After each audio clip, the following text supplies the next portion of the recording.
US లో doctor గా స్థిరపడాలని అనుకుంటున్నారా? అయితే అతి తక్కువ ఖర్చుతో ఎగ్ప్లస్ తో సాకారం చేసుకోండి. ఆరుగురు ప్రతివ్రతలు ఎప్పుడు మళ్ళీ రీ రిలీజ్ అని చాలా మంది అడుగుతున్నారు. ఓకే. ఐ థింక్ నీ దాకా వచ్చింది అనుకుంటాను చాలా కదా. రిక్వెస్ట్లు చాలా వచ్చినాయి. ఇన్ఫ్యాక్ట్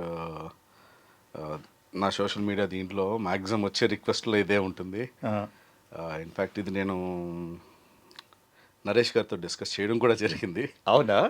ఒకసారి యాక్చువల్లీ మన పాత దాంట్లో చేసిన మిగతా హీరోలందరితోటి ఒకరోజు మీటింగ్ అనుకున్నాం. ఆ, దెన్ అదే రోజు ఏమన్నా ఉంటే లాంచ్ చేద్దామని నేను నరేష్ గారితో మాట్లాడడం కూడా జరిగింది. ఆ, బట్ లేదు, అది డాడీ ఉన్నప్పుడైతే కొంచెం బాగుండేది, ఇప్పుడు వద్దులేండి, okay. Let it be like that hmm. అని అన్నారన్నమాట. బట్ ఆ సినిమా చేసి, అంటే that is my first debut. Yeah. ఆ సినిమా చేసి ఇన్ని సంవత్సరాలైనా ఆ సినిమా ఇంపాక్ట్ ఇంకా ఇప్పటికీ ఉంది. జస్ట్ డే బ్యాక్ నా బిట్స్ మళ్ళీ నాకే రావడం, మీమ్స్ ఏదో ఒకటి. It is still trending. And జనరల్గా మన ఫొటోస్ ఉంటాయి కదా నా వాల్ మీద, అక్కడ కొంతమంది అడుగుతూ ఉంటారనమాట, దీని మీ ఫ్రెండా అని. అవునంటేను నిజంగా కూడా అంత కోపంగానే ఉంటాడా, నిజంగానే అలాగనే ఉంటాడా, కోపం తెచ్చుకుంటా, లేదు మావాడు చాలా శాంత స్వభావుడు అనేసని. టెక్నికల్లీ ఒక విధంగా చెప్పాలనంటే నువ్వు చేసిన క్యారెక్టర్స్కి నీకుండే నేచర్కి Nature. It is quite contrast totally different, totally contrast. కదా. అంటే you are very outgoing, outspoken and many times ridiculous in character what I'm talking about. కానీ బై నేచర్ వచ్చేటప్పటికి it's all together different ball game. Yeah. So definitely మన nature ఎలా ఉంటుందనంటే మన brought up దగ్గర నుంచి మనం ఎక్కడి నుంచి వచ్చాము అన్న దాని దగ్గర మోస్ట్లీ డిపెండ్ అయి ఉంటుంది. అవును. ఏ ఇండస్ట్రీలో పనిచేసినా చిన్నప్పటి నుంచి మనం పెరిగిన వాతావరణం కానీ ప్రతి ఒక్కటి దట్ ఈస్ హౌ. అది చాలా ఎక్కువ ప్రిడామినెంట్గా అదే ఎక్కువ ఉంటుంది.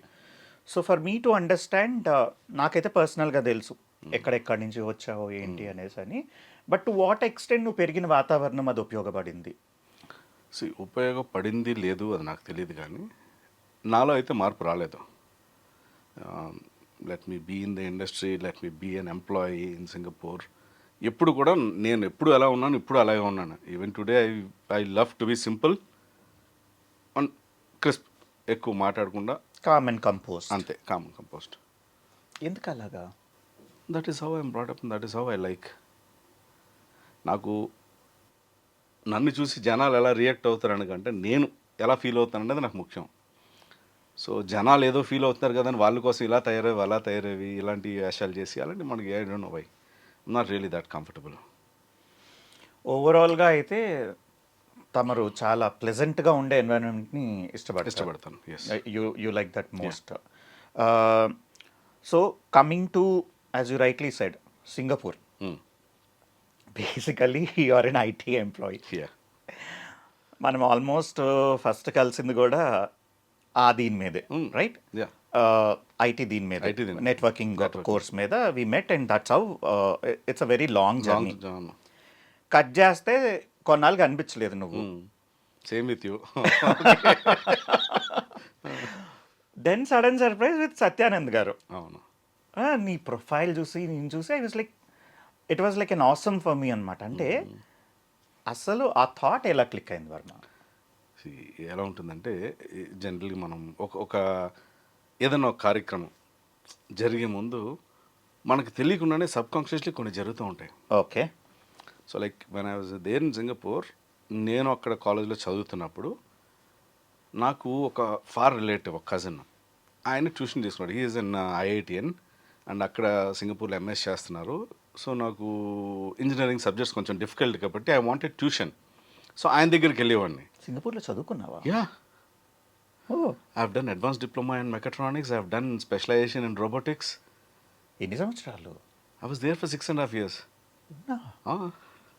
ఓరి బాబోయ్. Okay, I was thinking you are working over there. No, both working as well as studying. Okay. Initially day scholar కింద ఉండేవాడిని, తర్వాత నైట్ కాలేజ్కి వెళ్ళిపోయాను while I was working. So survival కొంచెం డిఫికల్ట్ కాబట్టి ప్రతిరోజు ఇంట్లో వాళ్ళు ఫోన్ చేసి నాకు 5,000 10,000 అంటే అప్పట్లో 10,000 20,000 is like big amount for a family to spend అనమాట. పంపించడం కూడా పంపించడం కూడా కష్టం. సో ఇంకా నేను I started doing part times, తర్వాత ఫుల్ టైం జాబ్కి వెళ్ళిపోతూ చదువుకున్నాను అనమాట. సో అప్పుడు ఆయన ఎప్పుడు అంటూ ఉండేవారు, అంటే హీరోలో ఉంటావు నువ్వు ఎందుకురా నీకు ఇవన్నీ అని అంటూ ఉండేవారు, వెళ్ళిపోరా వెళ్ళి ఏదైనా చూసుకోరా అని. That was a joke. ఆయన జోక్గా అనేవారు, నేను జోక్గా తీసుకున్నాను, అయిపోయింది. ఇండియా అనుకోకుండా 2001లో I came to India, networking course. That is సిమిలర్గా ఆ టైంలోనే maybe after 1 year or 8 months నేను కలిశాను.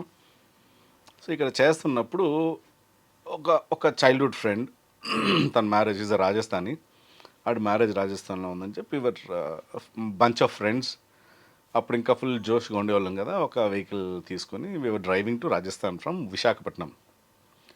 So after we crossed Nagpur దాటి there was a short cut. ఎవడో చెప్పాడు ఈ షార్ట్ కట్లో వెళ్తే మీరు ఒక 3-4 hours కలిసి వస్తుందని.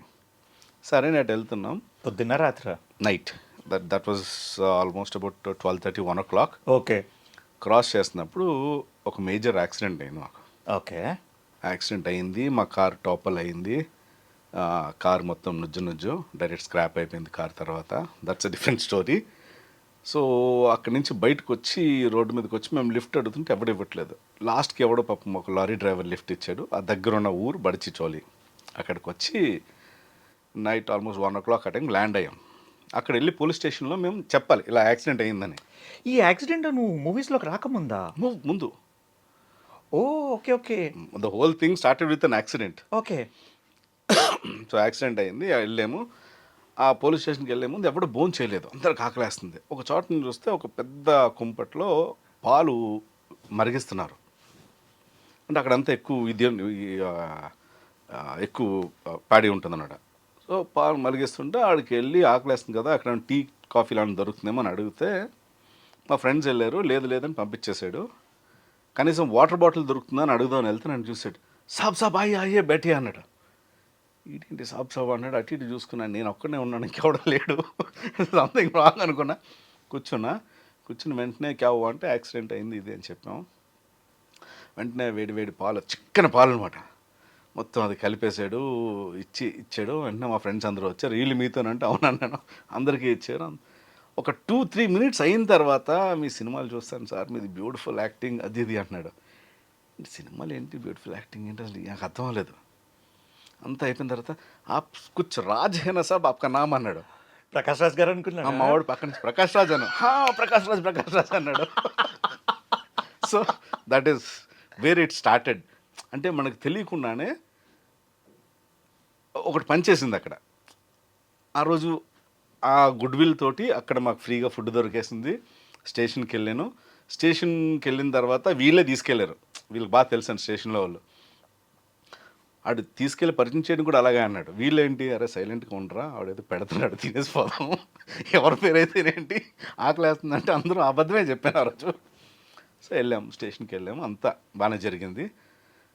తర్వాత we made our friends call and all. If I remember this is the same incident where police స్టేషన్లోని ట్రీట్మెంట్, అంటే ఎవరు నువ్వు అనగానే జాత్ క్యా హై అన్నాడు. రియాక్ట్ ఇదే సేమ్. Right okay. సో ఛత్రియ అనగానే ఇంకా అసలు సీట్ ఇచ్చి అలా అంటే దానికంటే ముందు నాకు కోపం వచ్చింది ఏంటంటే, అరే యాక్సిడెంట్ అయ్యి మేము వస్తే ఫస్ట్ థింగ్ నువ్వు అసలు డీటెయిల్స్ అడుగుతున్నా, నీ పేరేంటి అన్నీ ఇచ్చాము, తెర జాత్ క్యా హై అన్నాడు. మండిపోయింది నాకు అక్కడ.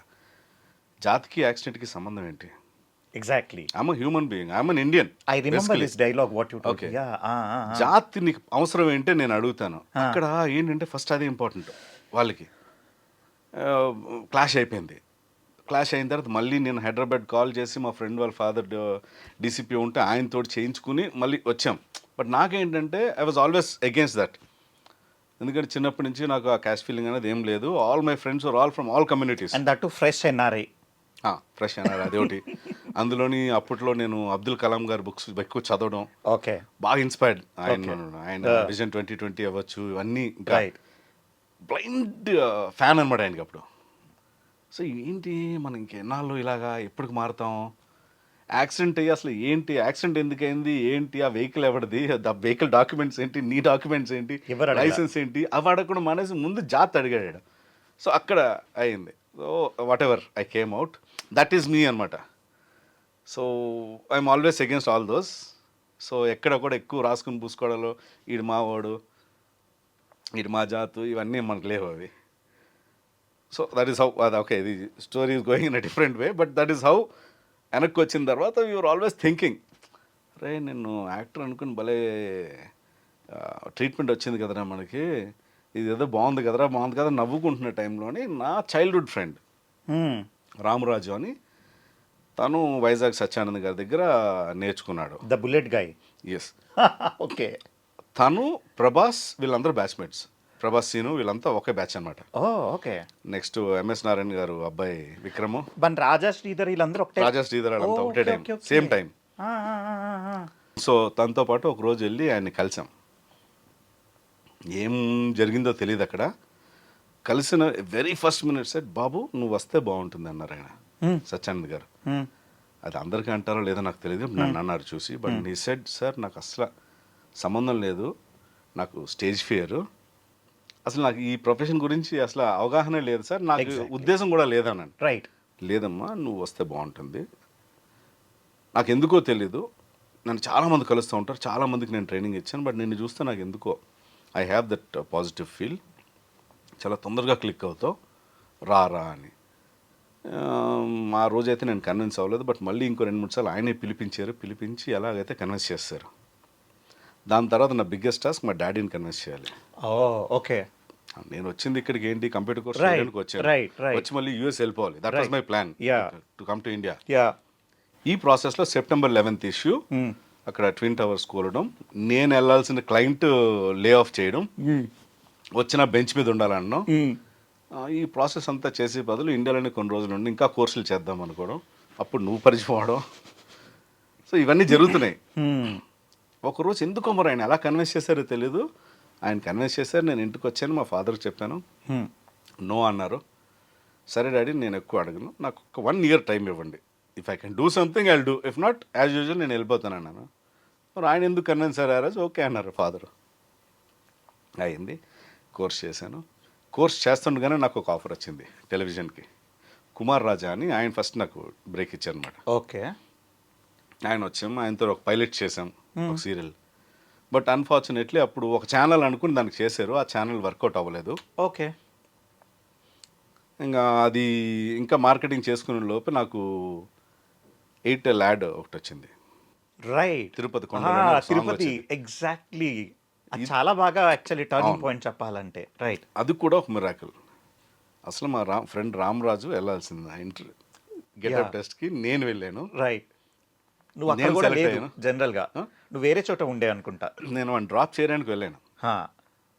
అటువంటిది నేను వెళ్ళిపోతున్నాను, మళ్ళీ వాడు పిలిచాడు, వెనక్కి వచ్చాను, నాకు గెటప్ టెస్ట్ చేశారు, నేను సెలెక్ట్ అయ్యాను, వాడు అవ్వలేదు. So that was my first debut on screen. ఇది షూట్ వైజ్ అయితే ఇది టెలివిజన్ చేశాను, బట్ ఇది మెయిన్ డెబ్యూ అనమాట. అండ్